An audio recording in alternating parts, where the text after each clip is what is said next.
Shalom Church, apa kabarnya hari ini? Selamat datang di GBI Puri Indah Online Service. Ibadah hari ini akan dipimpin oleh Pastor Benny Siowardjaja. Sebelum memulai ibadah, mari kita siapkan hati dan pikiran kita. Tuhan Yesus memberkati.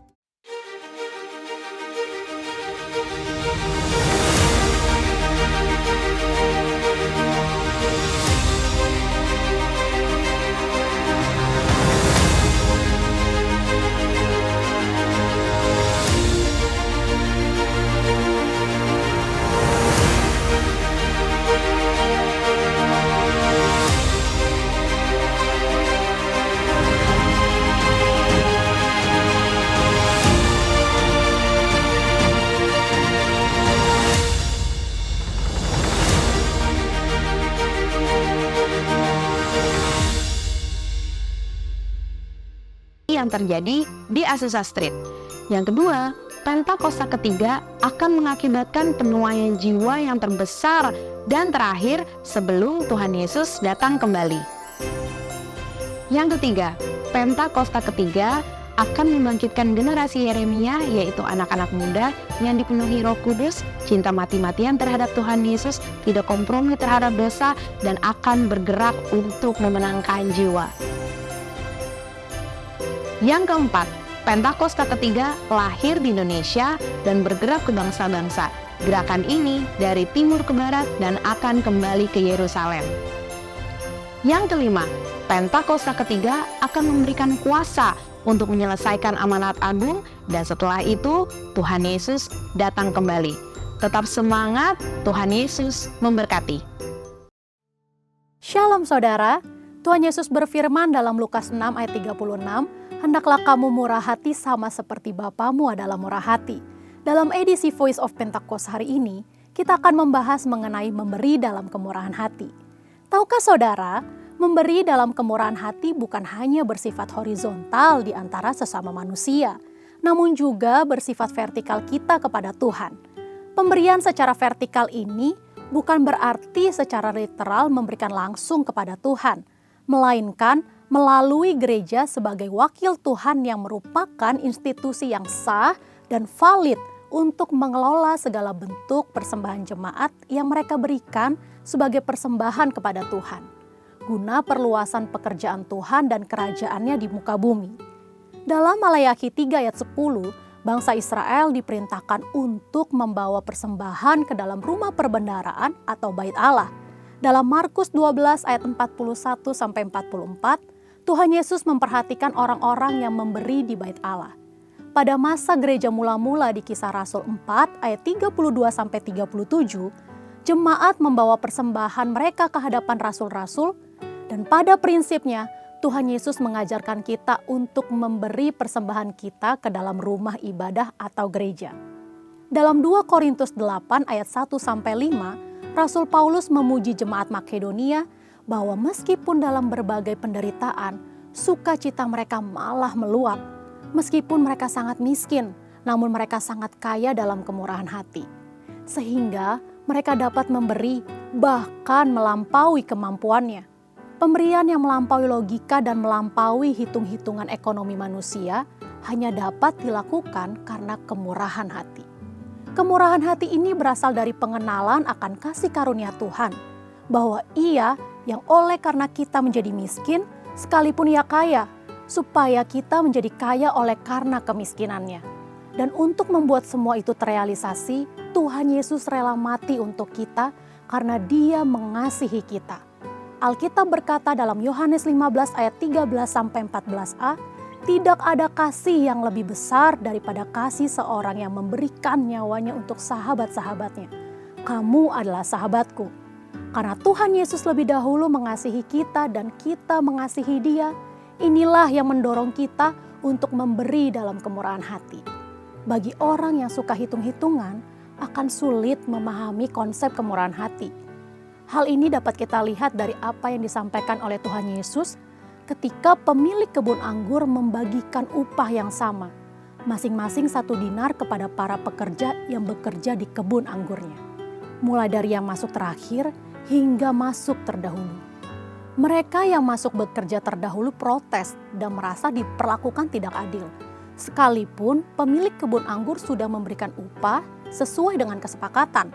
Mengapa mereka protes? Karena iri hati. Mereka yang tidak memiliki kemurahan hati akan cenderung menjadi iri hati. Bagaimana dengan kita? Bukankah sama seperti jemaat Makedonia dan jemaat Korintus, kita juga telah mengenal kasih karunia Tuhan Yesus?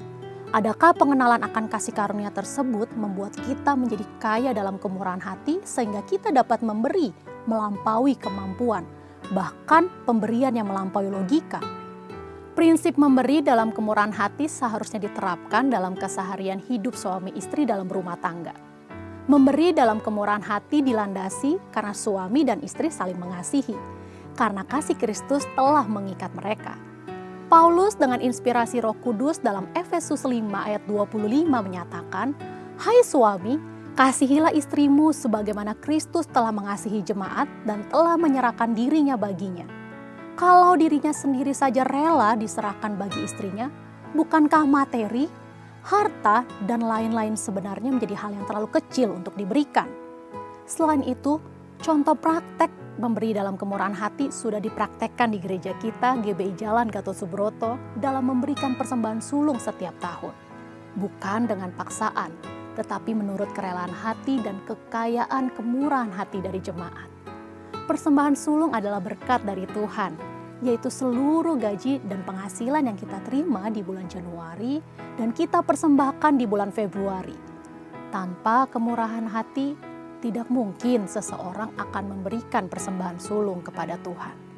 Sudah banyak kesaksian dari orang-orang yang memberikan persembahan sulung dari kemurahan hatinya, yang membuktikan pemeliharaan dan penyertaan Tuhan senantiasa ada.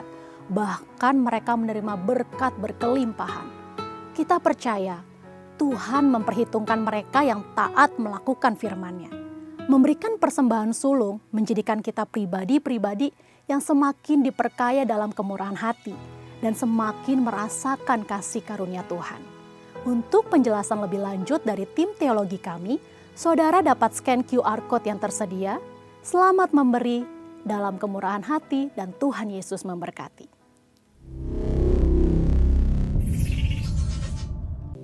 Kita akan mendeklarasikan Mazmur 91 dan itu pasti terjadi dalam hidup kita. Amin. Dalam lindungan Allah, orang yang duduk dalam lindungan yang maha tinggi dan bermalam dalam naungan yang maha kuasa akan berkata kepada Tuhan, tempat perlindunganku dan kubu pertahananku, Allahku yang kupercayai. Sungguh dialah yang akan melepaskan engkau dari jerat penangkap burung, dari penyakit sampar yang busuk. Dengan kepaknya ia akan menudungi engkau, di bawah sayapnya engkau akan berlindung. Kesetiaannya ialah perisai dan pagar tembok. Engkau tak usah takut terhadap kedahsyatan malam, terhadap panah yang terbang di waktu siang, terhadap penyakit sampar yang berjalan di dalam gelap, terhadap penyakit menular yang mengamuk di waktu petang. Walau 1000 orang rebah di sisimu dan 10.000 di sebelah kananmu, tetapi itu tidak akan menimpamu. Engkau hanya menontonnya dengan matamu sendiri dan melihat pembalasan terhadap orang-orang fasik. Sebab Tuhan ialah tempat perlindunganmu, yang maha tinggi telah kau buat tempat perteduhanmu. Malapetaka tidak menimpa kamu dan tulah tidak akan mendekat kepada kemahmu. Sebab malaikat-malaikatnya akan diperintahkannya kepadamu untuk menjaga engkau di segala jalanmu. Mereka akan menatang engkau di atas tangannya supaya kakimu jangan terantuk kepada batu. Singa dan ular tedung akan engkau langkahi. Engkau akan menginjak anak singa dan ular naga. Sungguh hatinya melekat kepadaku, maka aku akan meluputkannya. Aku akan membentenginya sebab dia mengenal namaku. Bila ia berseru kepadaku, aku akan menjawab. Aku akan menyertai dia dalam kesesakan. Aku akan meluputkannya dan memuliakannya. Dengan panjang umur akan kukenyangkan dia dan akan kuperlihatkan kepadanya keselamatan daripadaku. Tepuk tangan yang terbaik buat Allah kita yang luar biasa. Kami imani Mazmur 91 terjadi dalam hidup kami anak-anakku. Terima kasih buat kebaikanmu. Terima kasih buat anugerahmu. Terima kasih buat perlindunganmu Tuhan. Oh, mari sembah dia, sembah dia.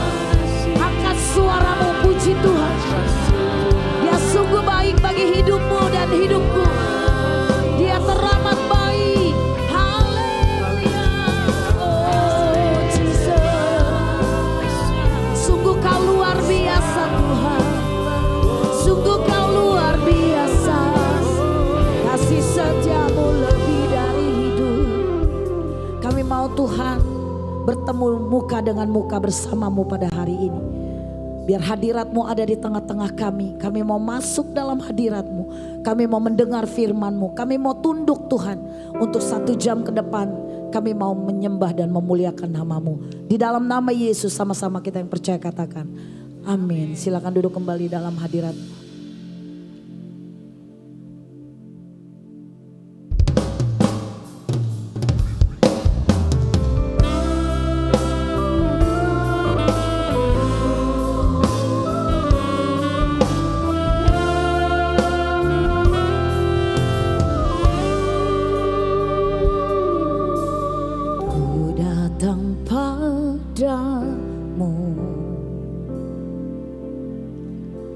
Membawa pujianku,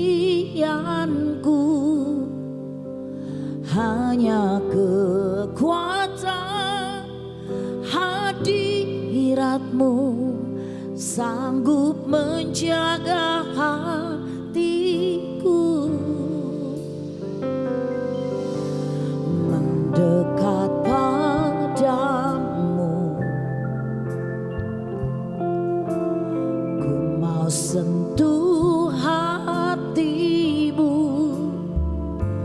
biar ku melihat kemuliaan yang Kau sediakan bagiku.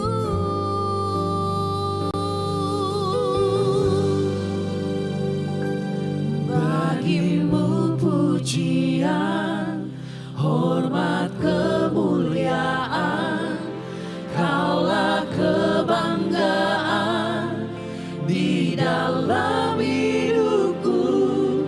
Janji-Mu bersinar, buktikan Kau besar. Tiada yang seperti-Mu, Yesus Tuhan. Boleh tepuk tangan yang terbaik buat Allah kita yang luar biasa. Segala pujian hanya bagi-Mu Tuhan.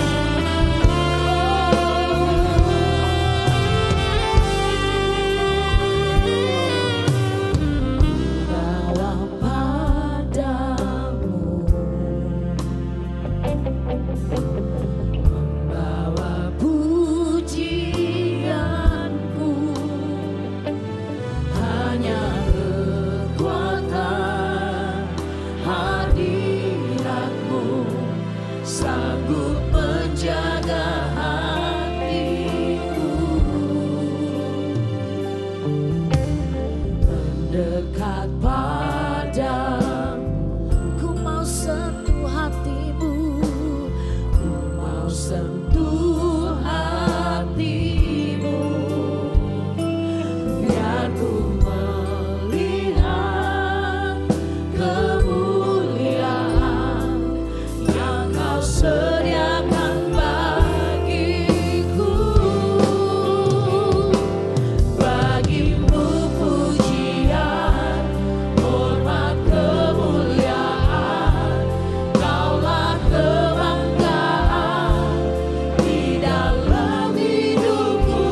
dalam roh dan kebenaran. Kau yang layak, Kau yang layak, Kau layak disembah, ditinggikan untuk selalu. Saya minta umat-umat Tuhan saja angkat sekali lagi tanganmu, katakan, Kau yang layak, Kau yang layak. Hanya Dia yang layak terima pujianmu. Kau yang layak. Amin. Jesus, thank you Lord. Kau layak disembah di dalam roh dan kebenaran. Katakan, Kau yang layak, Kau yang layak,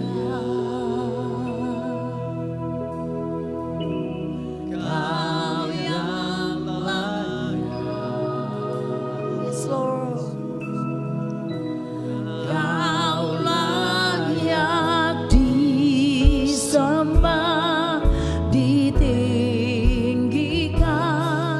untuk selamanya.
Bahkan di gerejamu di HOB, terpujilah namamu Tuhan di dalam nama Yesus yang mengasihi. Sama-sama kita katakan amin. Yang mau tepuk tangan sekali lagi buat Allah kita yang luar biasa.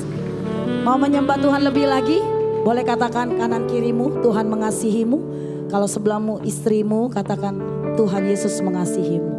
Haleluya.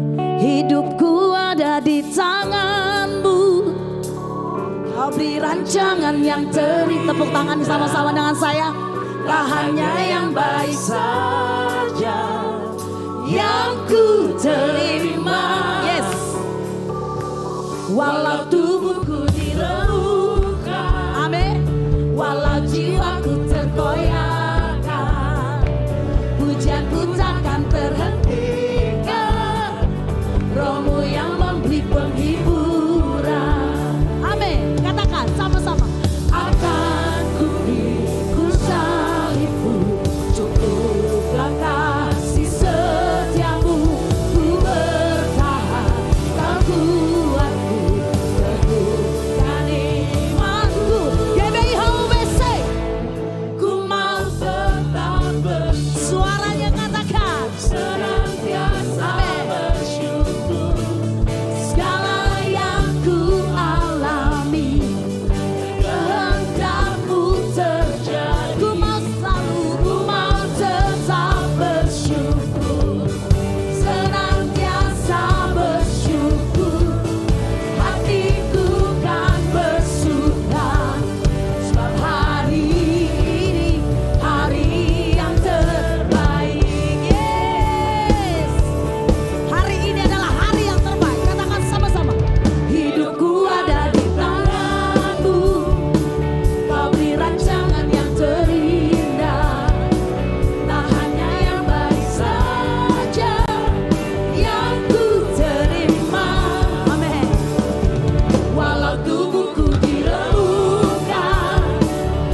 Mari bersyukur kepada Tuhan apapun yang kau alami. Amin. Karena kita dijadikan umat pemenang, bahkan lebih dari pemenang. Pemenang dari masalah kita, pemenang dari apapun. Karena kita adalah anak-anak terang Kristus. Amin. Senantiasa bersyukur. Yes. Sebab hari ini hari yang terbaik. Sekali lagi kata, ku mau terang bersyukur, senantiasa bersyukur. Segala yang ku alami, kehendakmu terjadi. Ku mau tetap bersyukur, senantiasa bersyukur. Hatiku kan bersuka, sebab hari ini hari yang terbaik. Sebab hari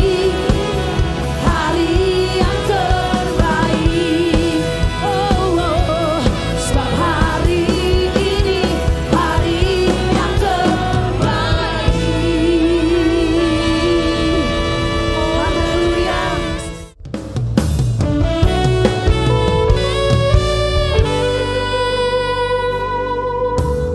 Tuhan, kau sungguh besar, karyamu sungguh ajaib, tiada hentinya ku mengagumi, sungguh kau ajaib. Sama-sama kita katakan, Tuhan, kau sungguh besar, karyamu sungguh ajaib, tiada hentinya ku mengagumi, sungguh kau ajaib. Ku mau selalu bersyukur kepadamu, Tuhan. Anugerahmu mempesonaku, selalu dan selalu kau angkat hatiku, kau membuatku berharga di matamu.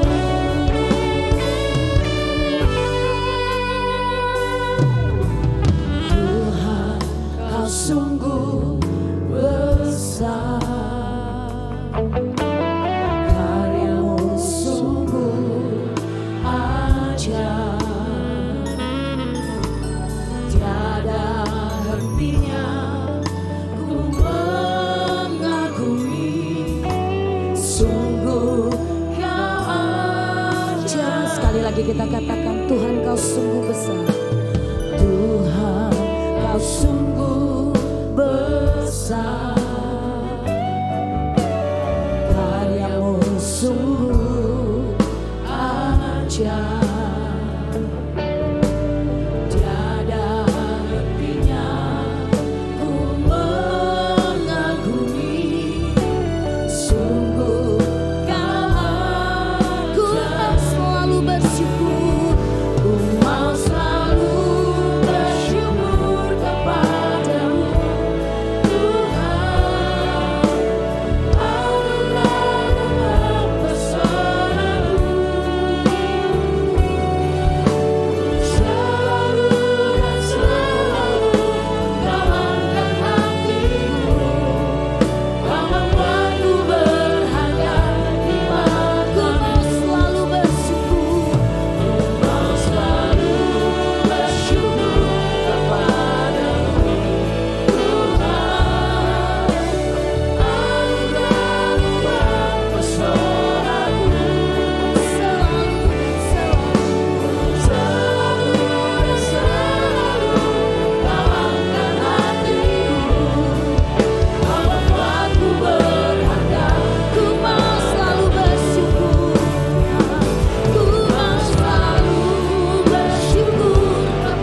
sungguh besar, karyamu sungguh ajaib, tiada hentinya. Sungguh kau sekali lagi katakan, masih Bapak Ibu saja. Tuhan, kau sungguh besar,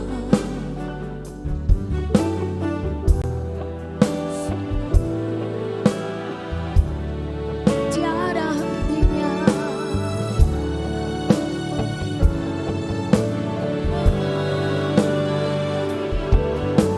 Sungguh kau, mari angkat kedua tanganmu tinggi-tinggi, katakan, ku mau selalu, ku mau selalu.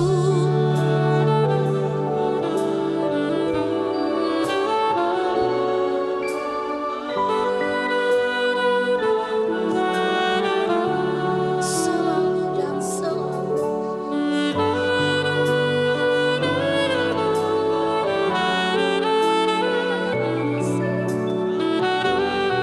Sekali lagi lebih sungguh katakan, ku mau selalu, ku mau selalu bersyukur.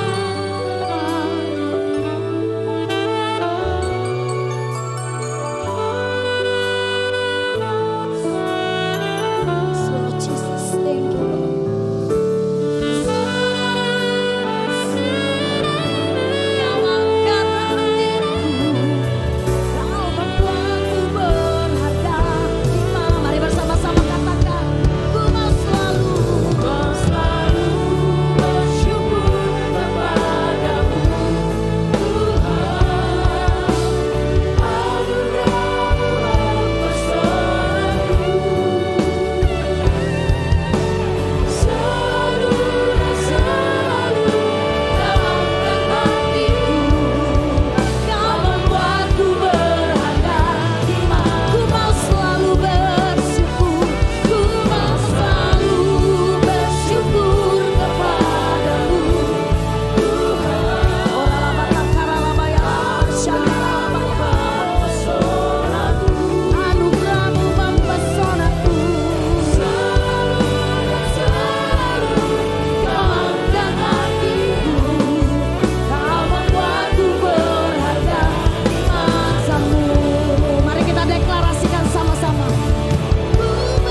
How great is our God. Sing with me, how great is our God. And I will sing how great is our God. Katakan lebih lagi buat Tuhan kita. How great is our God. How great, yes Lord, is our God. Sing with me, how great is our God. And I will see how great, Jesus' name above our name is our God. Oh, Jesus' name above our name. Jesus' name above our name. You are worthy, you are worthy, Lord.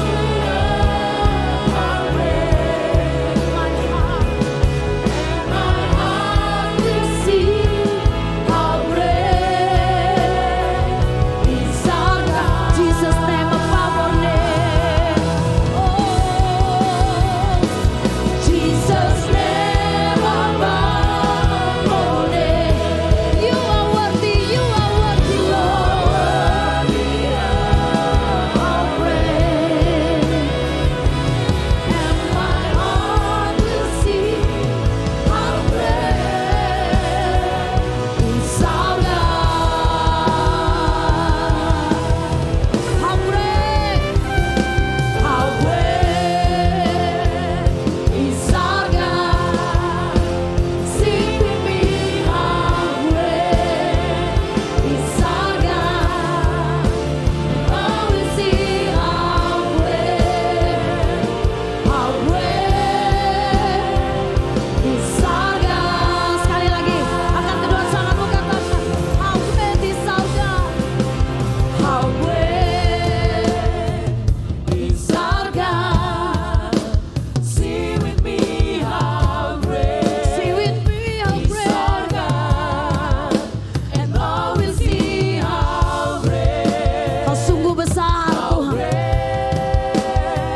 Is our God. Yes. How great is our God. Sing with me, how great is our God. I will see how great,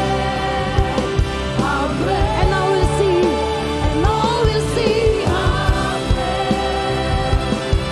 great, and I will see how great is our God. Haleluya. Haleluya, haleluya, haleluya. Kami bersyukur siang ini kami ada di tempat ini, Tuhan. Kami berterima kasih untuk keadaan yang baik yang Tuhan berikan kepada kami. Kami bersyukur untuk permasalahan hidup yang Tuhan izinkan terjadi dalam hidup kami. Karena kami semakin dibuat menjadi dekat dengan Engkau lewat permasalahan yang kami hadapi. Bapa, pagi ini, siang ini kami mau tanggalkan semua itu. Kami mau menerima kebenaran firman-Mu. Tuhan layak akan setiap kami. Tuhan, pakai lidah bibir mulut hamba-Mu ini, agar hanya kebenaran firman Tuhan yang Ia sampaikan. Sehingga ketika kami pulang dari tempat ini, kami sungguh membawa pesan dari Tuhan dan hidup kami diubahkan. Terima kasih Bapa, di dalam nama Tuhan Yesus kami sambut kebenaran firman-Mu. Sama-sama kita berkata, amin. Berikan tepuk tangan untuk Tuhan Yesus. Silakan duduk Bapak Ibu Saudara. Bapak Ibu Saudara, khususnya di Indonesia, tetapi secara umum saya juga setuju, kekristenan dikenal sebagai agama yang penuh cinta kasih. Betul ya Bapak Ibu ya? Kekristenan itu dikenal sebagai agama, kalau saya pinjam kata agama yang penuh cinta kasih. Maka kasih harus ada dan harus terlihat dalam hidup setiap kita. Katakan amin. Amin Bapak Ibu ya. Kasih itu harus terperagakan dalam hidup kita. Kasih kepada Allah harus nyata dalam hidup kita. Orang yang mengasihi Allah, dengar baik saya ngomong, orang yang mengasihi Allah, pastilah dia orang yang bertanggung jawab terhadap dirinya dan terhadap hidupnya. Oleh sebab dia mengasihi dan bertanggung jawab terhadap dirinya, maka dia mengekspresikan kasihnya kepada Allah. Kalau tidak demikian berarti orang ini belum mengasihi Allah dengan benar. Jadi mengasihi Allah itu harus dimulai dari mengasihi diri sendiri dengan benar. Jadi saya bisa bilang begini Bapak Ibu.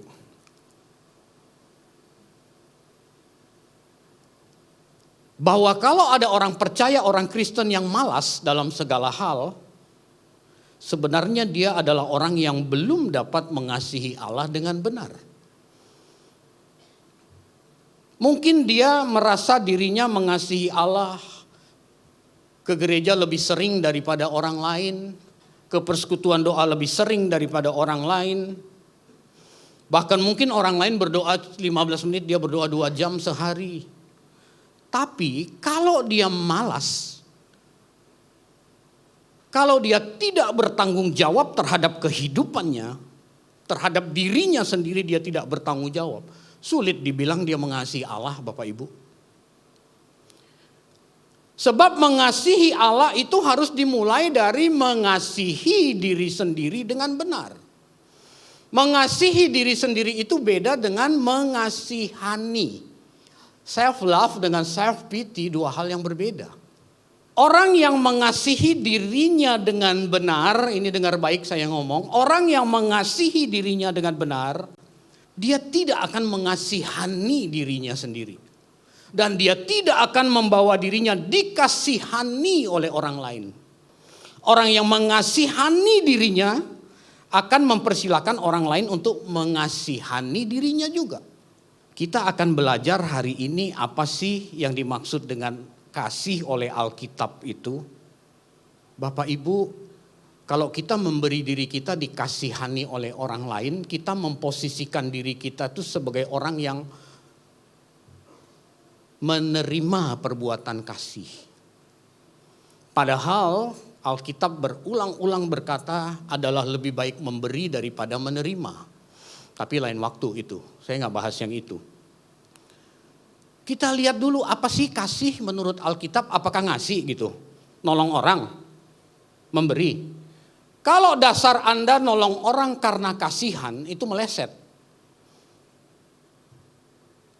Alkitab yang saya baca bilang ada seorang yang habis-habisan buat pelayanan.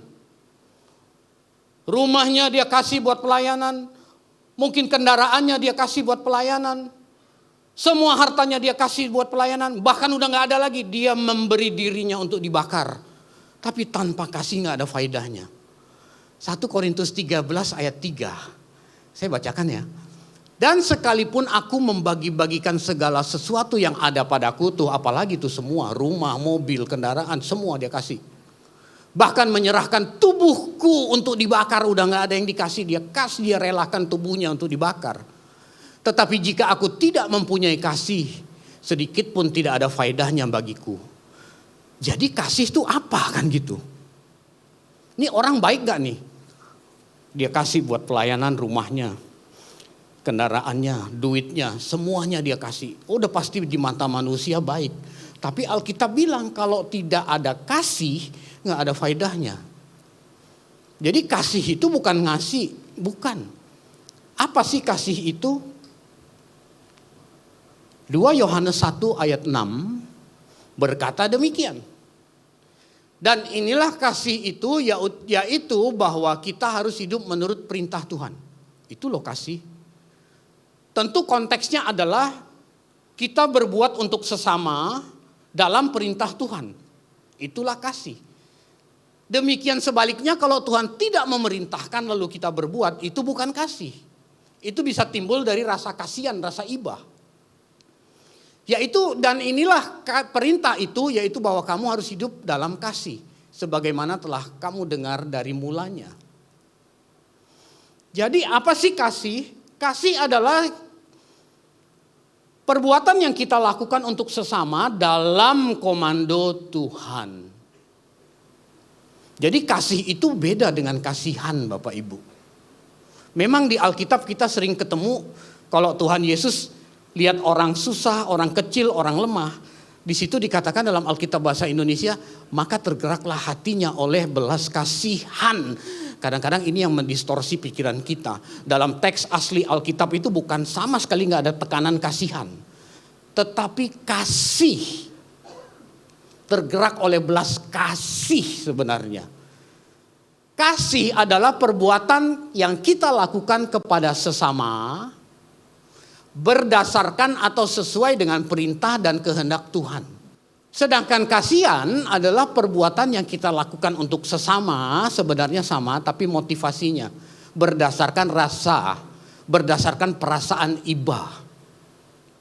Kalau ini yang terjadi, belum tentu itu berasal dari kehendak Tuhan. Dan selama ini kita sering berbuat sesuatu kepada sesama, kita bilang, habis kasihan sih. Kalau dasar kita kasihan, kita pasti nuntut sesuatu dari dia tuh. Dan kalau dia tidak menuruti apa yang kita mau, kita marah tuh. Tapi kalau berdasarkan perintah Allah, kita hanya mau taat kepada perintah Allah berbuat kepada sesama. Dia mau ngapain kayak bukan urusan kita. Yang penting kita taat pada perintah Allah. Amin Bapak Ibu. Amin.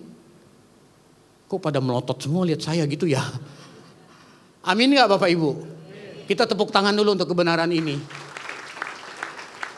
Jadi motivasi kita kepada sesama selama ini apa? Kalau dasarnya kasihan, itu pasti ada embel-embelnya.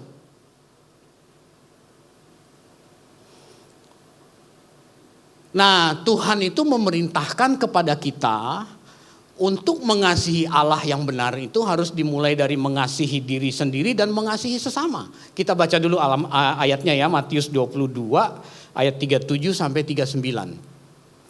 Jawab Yesus kepadanya, kasihilah Tuhan Allahmu dengan segenap hatimu dan dengan segenap jiwamu dan dengan segenap akal budimu. Itulah hukum yang terutama dan yang pertama. Dan hukum yang kedua yang sama dengan itu ialah kasihilah sesamamu manusia. Lalu ada hukum ketiga, seperti dirimu.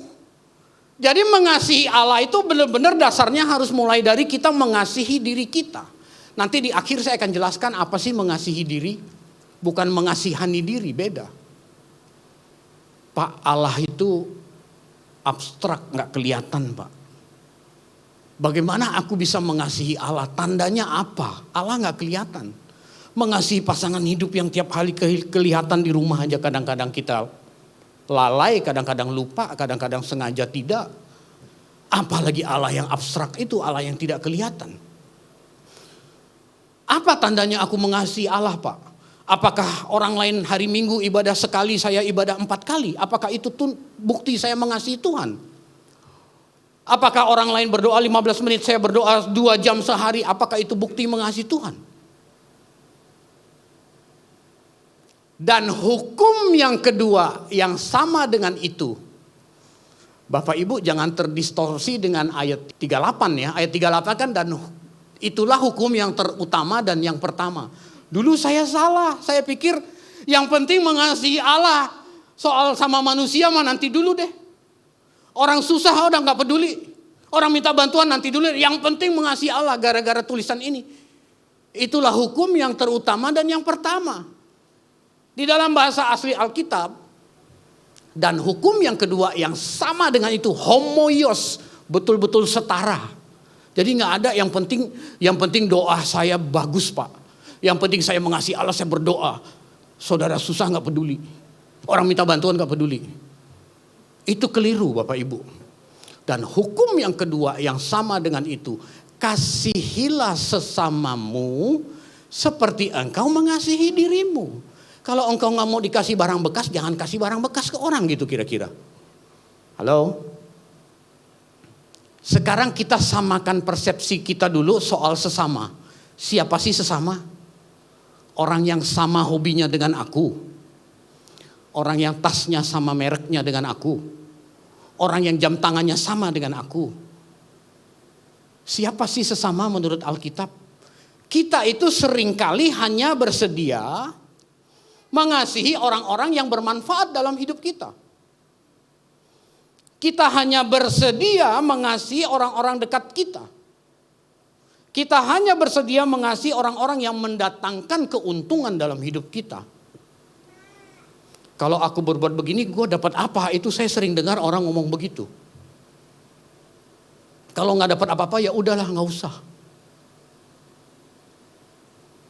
Bapak Ibu jangan gitu. Kalau Tuhan perintahkan kita berbuat sesuatu kepada sesama, kita lakukan. Kalau Anda berharap sesuatu dari orang lain, itu namanya Anda tukar kado. Betul Bapak Ibu? Kita mau taat sama perintah Allah. Bukti mengasihi Allah itu karena kita mau mengasihi sesama. Jadi kalau Tuhan perintahkan sesuatu yang kita lakukan untuk sesama, kita taat. Jadi kita tidak perlu mengharapkan, kita nggak perlu pilih-pilih. Lihat rambutnya lurus apa keriting nih. Kulitnya putih atau gelap nih. Gerejanya mana nih? Sinodenya mana nih? Gak perlu seperti itu. Tuhan bisa suruh kita berbuat kepada sesama yang mana saja. Makanya kita samakan persepsi dulu. Siapa sih sesama manusia? Matius 5 ayat 44. Inilah sesama manusia menurut Alkitab, menurut Tuhan Yesus. Tetapi aku berkata kepadamu, kasihilah musuhmu dan berdoalah bagi mereka yang menganiaya kamu. Jadi menurut Tuhan Yesus yang namanya sesama itu orang yang melukai kita sedemikian hebat sehingga kita mengkategorikan dia sebagai musuh, itu pun harus dikasihi. Apalagi orang-orang dekat. Apalagi saudaramu sekandung. Apalagi mertuamu, menantumu. Itu mutlak. Karena tadi saya bilang di awal, kekristenan itu identik dengan kasih. Wah Pak Pendeta gak tahu sih Pak. Menantu saya bengis banget Pak gitu. Saya punya anak perempuan satu-satunya. Saya sudah gak punya suami dari kecil. Saya membesarkan anak perempuan saya. Pagi, petang, siang, malam saya berdoa supaya anak saya dapat jodoh yang tajir gitu Pak. Supaya nasib saya berubah. Waktu ini menantu saya Pak, waktu dia pacaran dengan anak saya. Ngakunya direktur Pak. Habis menikah cuman kondektur dia gitu. Ngakunya sekolahnya tinggi, intelek. Habis menikah, intelek hitam pendek jelek gitu. Udah itu jadi parasit lagi di rumah. Pak kalau orang lain saya bisa Pak, kalau untuk yang satu ini saya belum bisa. Mungkin Anda berkata demikian dalam hati. Tapi hari ini firman Tuhan katakan, kasihi musuhmu, beberes. Nanti kita lihat dampaknya seperti apa. Kalau tidak bersedia dilakukan. Kepada musuh aja kita harus mengasihi loh Bapak Ibu. Itu Kristen. Jadi kalau kita berbuat sesuatu untuk sesama, gak usah pandang-pandang. Udah berbuat sesuatu tunggu kok gak dibales ya gitu. Itu salah. Anda mau tukeran kado namanya itu. Terutama kan kemarin tuh waktu musim-musim Natal itu kan kirim-kirim hampers gitu. Kok gak dibales ya gitu. Ngapain sih nungguin balasan gitu. Kita memberi itu bukan tujuannya supaya dibalas. Tapi karena ada sukacita, karena Tuhan suruh, karena sahabat dan lain sebagainya.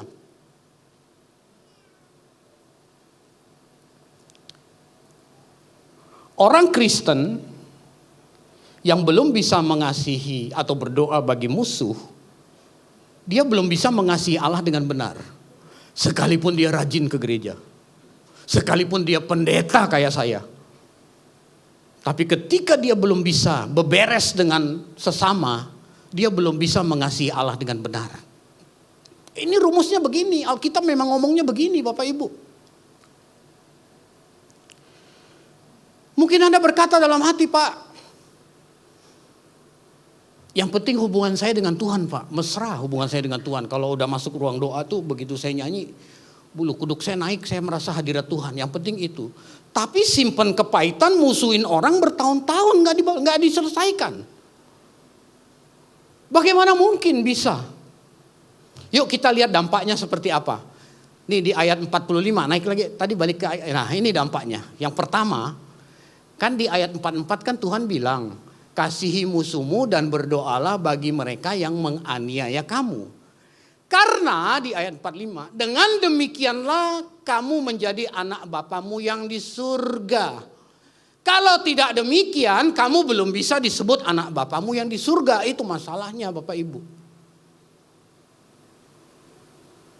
Ketika ada orang percaya yang belum bersedia beberes, mengasihi musuh, berdoa bagi orang yang menganiaya, dia belum bisa disebut anak Bapa di surga. Sekalipun Anda dibaptis 6 kali, 3 kali di Sungai Yordan, 3 kali di Jakarta. Bapa di surga belum melihat pribadi putra tunggalnya ada dalam diri orang Kristen yang demikian. Itu masalah besar Bapak Ibu Saudara. Sekalipun Anda rajin berdoa, Anda rajin ke gereja, ketika Anda belum beberes, Anda masih belum bersedia mengasihi musuh dan berdoa bagi orang yang melukai Anda, Bapa di surga tidak merasa orang demikian adalah anaknya. Itu dampak yang ditimbulkan. Serius sekali. Kadang-kadang kalau ngobrol-ngobrol gitu, kita bisa dengan mudah sebenarnya melihat orang masih dendam apa enggak sih gitu. Ketika Anda lagi ngobrol lalu Anda singgung satu nama terus dia emosi gitu, langsung naik darahnya, ngomongnya rada kenceng, itu dia masih belum beberes itu namanya. Dia masih dendam. Itu dampak yang pertama. Dampak yang kedua,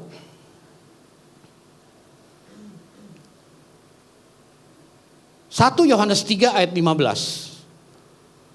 Tuhan menyetarakan orang yang tidak beberes. Dosanya itu di mata Tuhan itu sama dengan pembunuh manusia. Bukan pembunuh nyamuk, ini pembunuh manusia. Anda tahu kan pembunuh manusia? Kita baca dulu ya. 1 Yohanes 3 ayat 15. Setiap orang yang membenci saudaranya, kalau orang belum bersedia mengasihi musuh, belum bersedia beberes, pasti masih membenci. Setiap orang yang membenci saudaranya adalah pembunuh manusia. Dan kamu tahu bahwa tidak ada seorang pembunuh yang tetap memiliki hidup yang kekal dalam dirinya. Pembunuh tuh gak mungkin masuk surga, kira-kira begitu Bapak Ibu. Kain, ini bukan kain yang di Tanah Abang, ini kain yang di Alkitab Perjanjian Lama ya. Kain dia membunuh saudaranya karena membenci. Jadi kalau orang simpan kebencian terus menerus itu bisa sampai tingkat membunuh. Dosa yang diakibatkan ketika Anda tidak beberes di mata Tuhan sama dengan seorang pembunuh manusia. Mungkin Anda selama ini berkata, Pak, saya gak pernah bunuh orang, Pak. Saya hidup baik, Pak. Saya rajin ke gereja, perpuluhan gak pernah bolong, Pak. Ke gereja juga saya fokus kok, Pak, gitu. Tapi ketika Anda masih membenci saudaramu, Anda masih simpan dendam, dosa yang diakibatkan di hadapan Tuhan itu sama dengan, setara dengan seorang pembunuh manusia. Itu dampak yang kedua. Dampak yang ketiga, yang lebih serius lagi, Anda tidak mungkin diberkati. Kok bisa begitu Pak? Iya, Matius 6 ayat 14-15. Karena jikalau kamu mengampuni kesalahan orang, Bapamu yang di surga akan mengampuni kamu juga. Tetapi jikalau kamu tidak mengampuni orang, Bapamu juga tidak akan mengampuni kesalahanmu. Ini gak usah ditafsir kemana-mana, udah langsung tahu kita.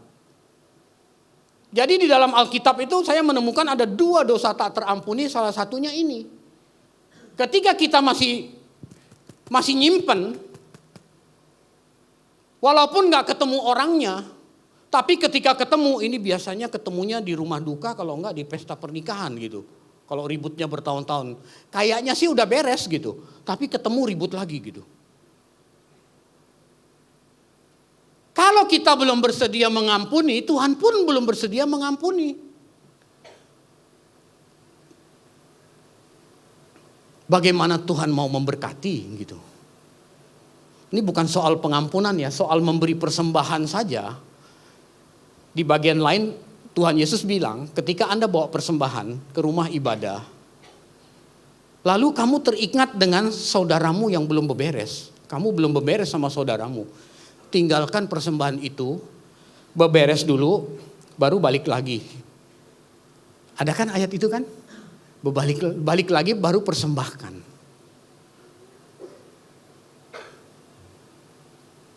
Persembahanmu itu tidak harum di mata Tuhan. Tadi kita dikasih kesempatan kasih persembahan, scan QR code. Kita ngasih persembahan tuh harusnya kita mikir dulu, aku masih ada musuh gak ya sama orang ya? Beres dulu, berdoa dalam hati, Tuhan aku mau memberi supaya yang kuberi harum di hadapanmu. Aku mau beberes dengan sesama yang aku rasa melukai hatiku lebih dalam. Udah lewat Pak tadi sebelum khotbahnya, nanti habis khotbah ada lagi kok, tenang. Minggu depan juga ada lagi kok, scan QR, tenang aja gitu.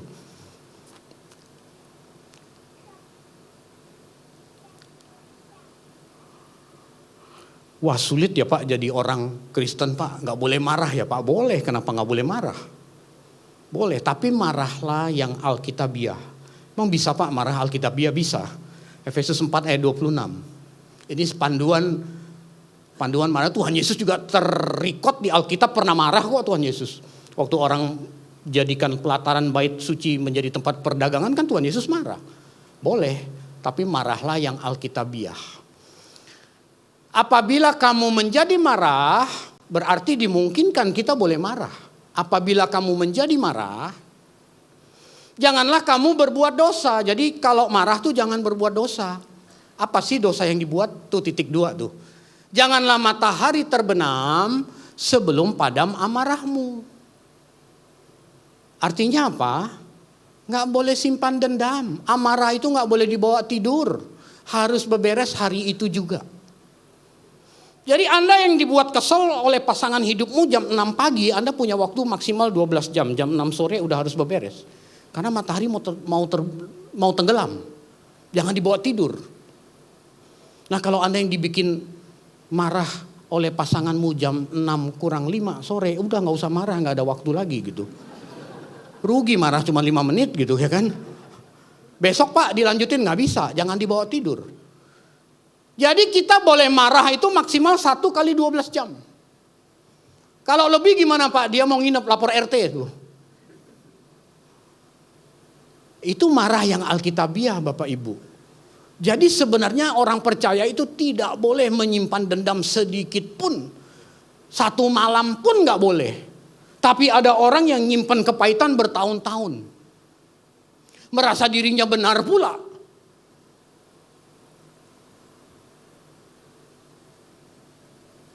Itulah sebabnya Bapak Ibu. Kita itu hidup merdeka kalau kita gak simpan dendam kepada siapapun. Marah boleh, saat itu selesaikan. Gak usah jauh-jauh dengan saudara, dengan pasangan hidup aja. Kadang-kadang marahnya sampai berhari-hari kan. Ayo siapa yang begitu boleh angkat tangannya? Enggak ya, jangan ya. Dulu ketika saya belum jadi Kristen saya seperti itu. Tapi ternyata Alkitab berkata gak boleh dibawa tidur. Apalagi dendam sampai tahunan, gak boleh. Di ayat 27, dan janganlah beri kesempatan kepada iblis.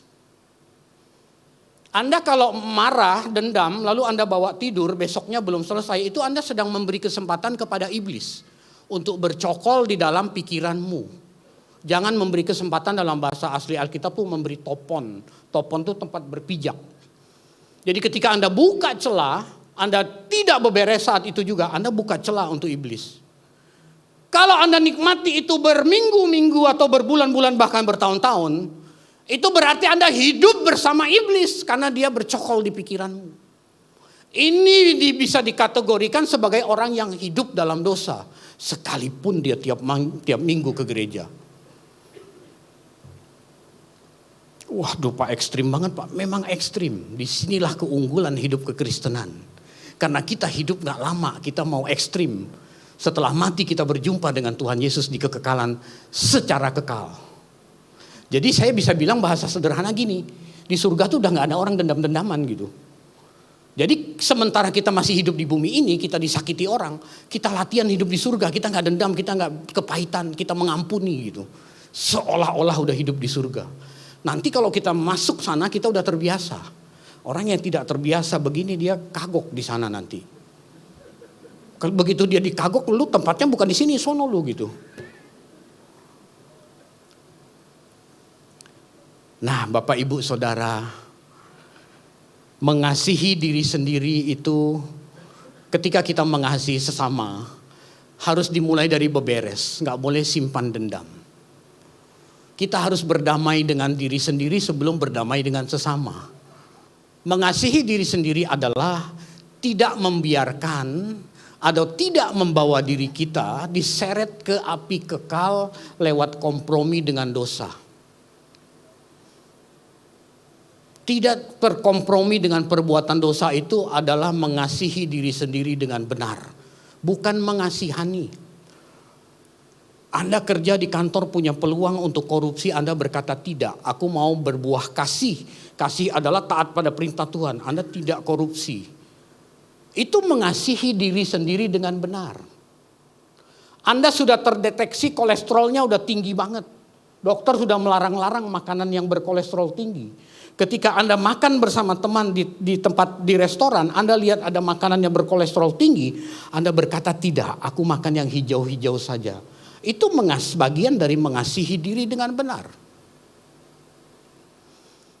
Kita bertanggung jawab terhadap hidup kita, itu mengasihi diri dengan benar. Punya jam atau jadwal hidup yang teratur, itu bagian dari mengasihi diri dengan benar. Pagi bangun jam sekian, aku mau saat teduh, aku mau baca Alkitab.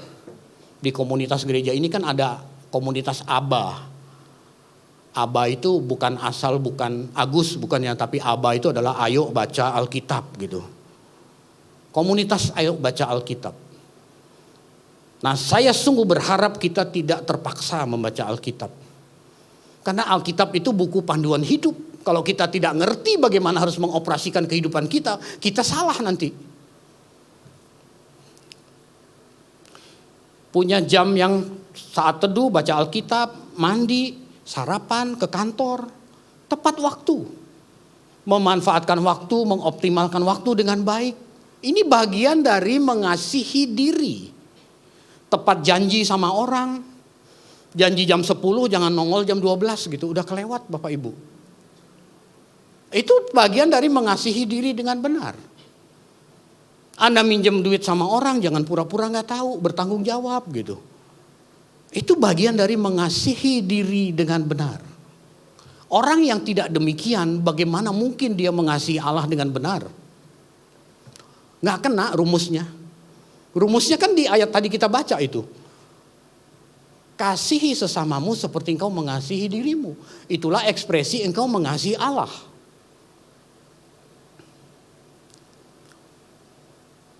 Bapak, Ibu, Saudara, mengasihi diri sendiri dengan benar ini aspeknya luas loh. Tapi bahasa singkatnya saya cuma bilang begini, kita tidak menyeret diri kita ke api kekal, itu mengasihi diri sendiri.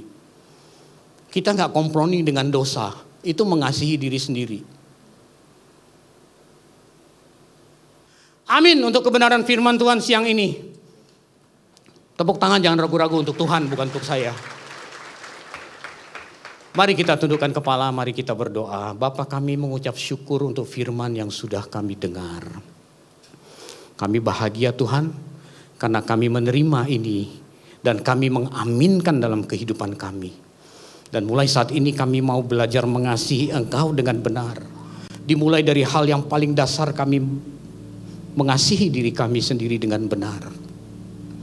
Dan kami mau taat pada perintah-Mu ketika kami berbuat sesuatu untuk sesama.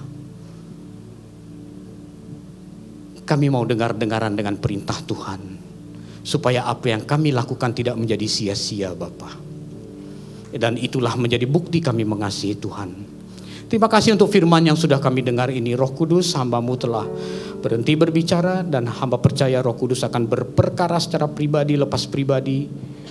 Roh Kudus akan menjelaskan secara lebih rinci dalam kehidupan jemaat-Mu, sehingga firman ini sungguh-sungguh kami peragakan dalam kehidupan kami. Terima kasih Bapa, di dalam nama Tuhan Yesus kami berdoa dan mengucap syukur. Sama-sama kita bilang amin. Beri tepuk tangan yang meriah untuk Tuhan Yesus.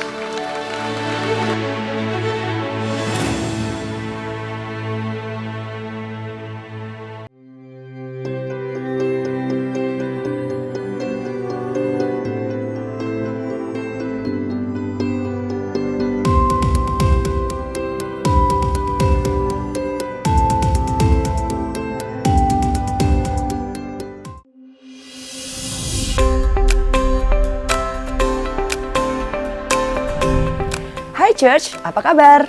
Berikut adalah pengumuman GBI Puri Indah untuk 1 minggu ke depan. Ibadah Women in Christ hari Kamis 8 Februari 2024 diliburkan. Ibadah kembali diadakan pada hari Kamis 15 Februari 2024 pukul 10 pagi di GBI Puri Indah Mall, basement G4 Zona Merah. Dengan pembicara PDP Yolanda Vergina. Dan bergabunglah dalam Cool Joyful yang diadakan setiap Rabu, Minggu pertama dan ketiga pukul 10 pagi di Aula Sekolah Minggu GBI House of Blessing. 2 menit lagi. Pemusik udah boleh masuk dulu. Pemusik udah boleh masuk. Kamera kiri, standby.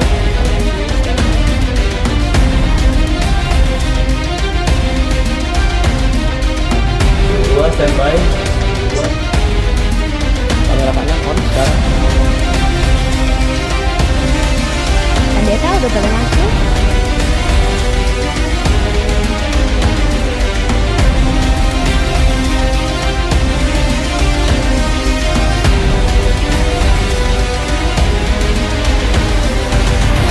Nah, gimana? Seru kan? Buat teman-teman yang memiliki hati untuk pelayan di tim production, kalian boleh langsung daftarkan diri kalian di counter depan, atau ke ketua masing-masing, atau kalian juga boleh langsung scan barcode sebelah sini.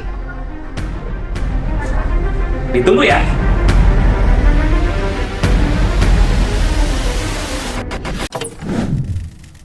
Bagi saudara yang bisa bermain musik seperti piano, gitar, drum, violin, saksofon, atau elektronik musik lainnya, dan rindu ingin melayani di GBI Puri Indah, yuk ikut audisinya yang diadakan pada 17 Februari 2024 jam 10 pagi di GBI House of Blessing. Pendaftaran dapat dilakukan di counter ibadah raya paling lambat 15 Februari 2024. Ditunggu ya!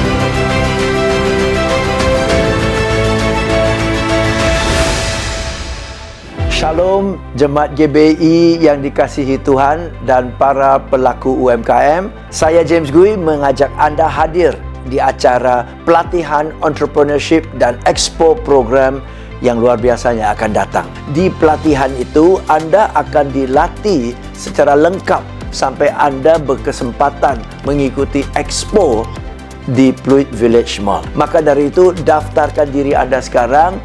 Don't miss it. Segera daftar. Okay, I'll see you at the pelatihan. Tuhan memberkati. Demikian pengumuman dari kami. Happy Sunday. God bless Indonesia.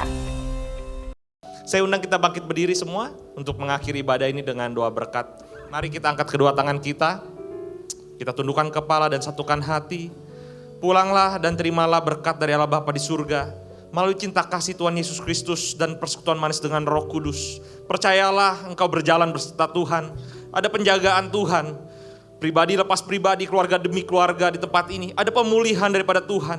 karena cinta kasih-Nya yang mula-mula menjamahmu dan menyertaimu mulai daripada hari ini sampai kedatangan Tuhan kali yang kedua.